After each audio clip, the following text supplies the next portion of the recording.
Reports of yet another lockdown party have emerged. This too was held in number 10 Downing Street, the residence of British Prime Minister Boris Johnson. This time it reports of farewell parties, complete with music and alcohol, but held when the country was mourning the death of Prince Philip in April last year. And the latest report alleges that staff inside Downing Street held 2 staff farewells on the evening before Prince Philip's funeral in April 2021. The Telegraph has reported that at least 30 people gathered in Downing Street in different parts before they all converged in the garden.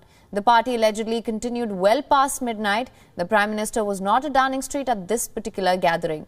Now, Prince Philip's funeral took place at Windsor Castle the very next day, and the Queen is sitting alone to maintain social distancing. As you can imagine, the latest reports were met with fury across the political spectrum. On your screens is the reaction of Labour Deputy Leader Angela Rayner.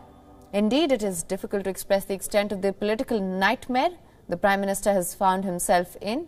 So far, over 10 instances of social gatherings have come to light. It starts as far back as 15th of May 2020 and spans till April 2021. Some of them had wine and cheese, while others had speeches by the Prime Minister. And all of them violated COVID guidelines in England at the time. Now, for Johnson, this will put more pressure on the Prime Minister, who is already facing calls to resign, including some from his own party. While the Prime Minister just days back apologized for taking part in a party during the first COVID lockdown.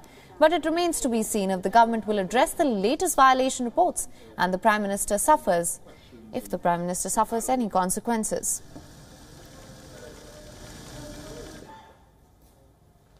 Good afternoon, everybody. This summit was the first gathering of G7 leaders. In fact, the first gathering of pretty much any... WION is now available in your country. Download the app now. Get all the news on the move.